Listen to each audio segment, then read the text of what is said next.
Okay, let's talk about metrics. Let's talk about the metrics that an organization will use to evaluate the successfulness of their rewards, loyalty, frequency programs. Well, first you might start off with the question of why do we need metrics? And of course, the answer, of course, is we need to be able to keep score because we need to be able to justify the expense associated with adding a rewards program in terms of its return on investment.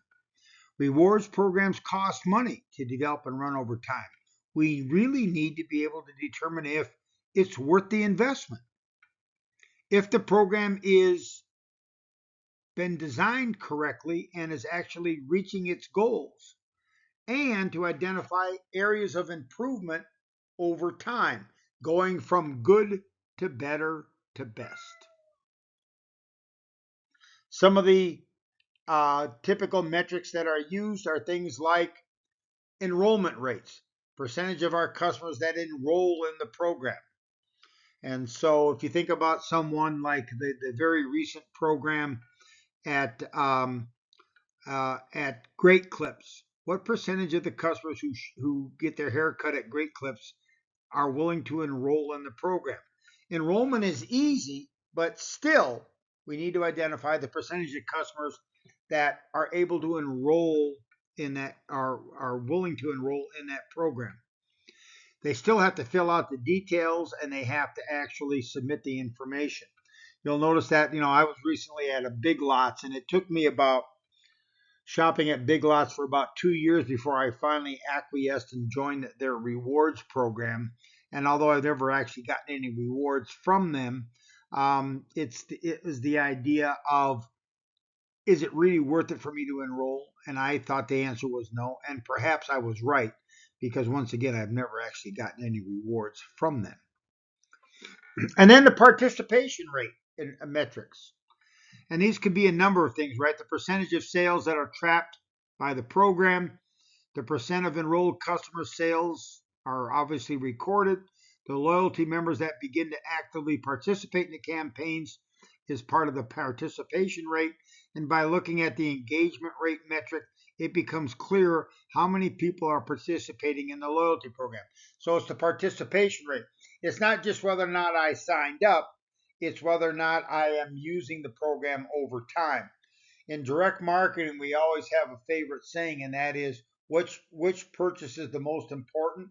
And for direct marketers, the answer is usually the second purchase because I can get you to sign up and try me once, but was that first purchase situation experience positive enough to get you to buy from me again?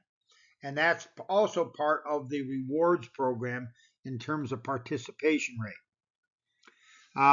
If the program if we have a high enrollment program but the participation rate is low, perhaps more investment is needed in customer touch points and marketing communication to incentivize members to participate.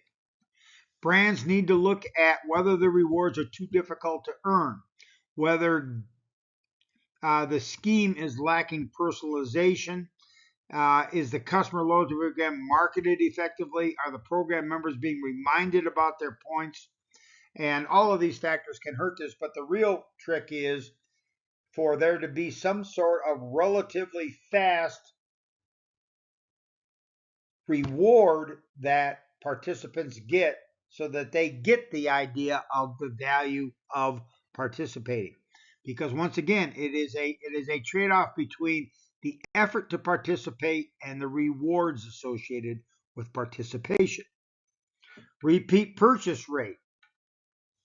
So how often do members make purchases? This perhaps is also an indication of share of wallet.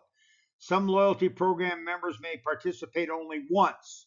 And in fact, there is lots of data to support the idea that in most rewards programs, more than 50% of the people who sign up only use the rewards program once. It's important to track the repeat purchase rate. This enables us to track the repeat purchase rate and measure churn otherwise known as user drop-off over time. Average spend per member. This is the average spend per member, and it's a key measure to understand the spending rate impact of the program. Is the average spend per member higher for those in the program than those not in the program? And if so, how much higher is it? And is there any way for us to determine why it's higher and what are the factors that are increasing average spend per member over time? The lifetime value of the loyalty program. Lifetime value is a widely used metric for tracking the success of any customer loyalty program. The idea here is to understand the combination of spending, retention, referrals, and marketing costs to determine whether or not the rewards program is generating more profit than it's costing us. Is it in fact a good return on our invested dollars? Percentage of sales from customer loyalty members. All right. So the real question then becomes, well, what percentage of sales from people who are in the loyalty program are coming from them rather than general sales in that are from people who are not in the program?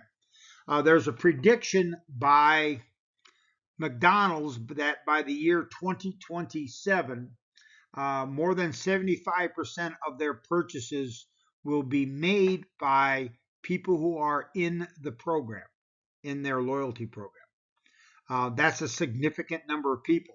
Of course, they also anticipate growing from around 150 million current members to over 250 members in the next 4 or 5 years.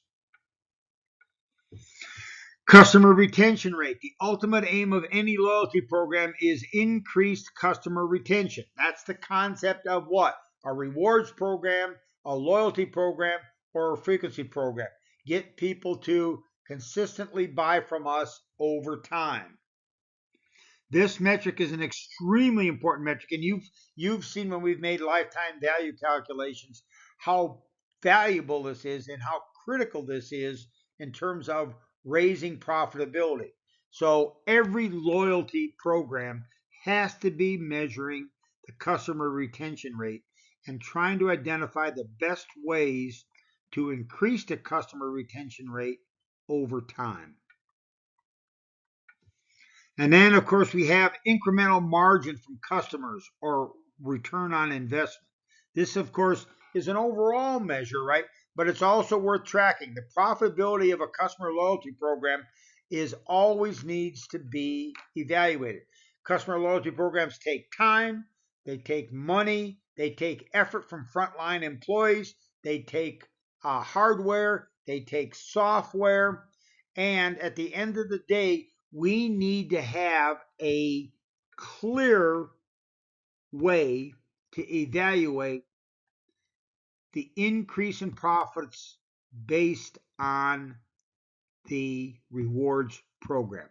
This sounds easy to calculate, but it is a very difficult item to calculate, and every company needs to figure out exactly how to make that calculation in the most appropriate manner. In summary, there is a need to be able to evaluate rewards programs. Otherwise, we don't really have any idea as to how valuable they are to an organization or how much they are helping or hurting the bottom line. The metrics needed are based on the original goals, and of course, yes, loyalty programs can be evaluated to determine whether or not they're worth the cost, and that is what all direct marketers and all database marketers believe in: accountability.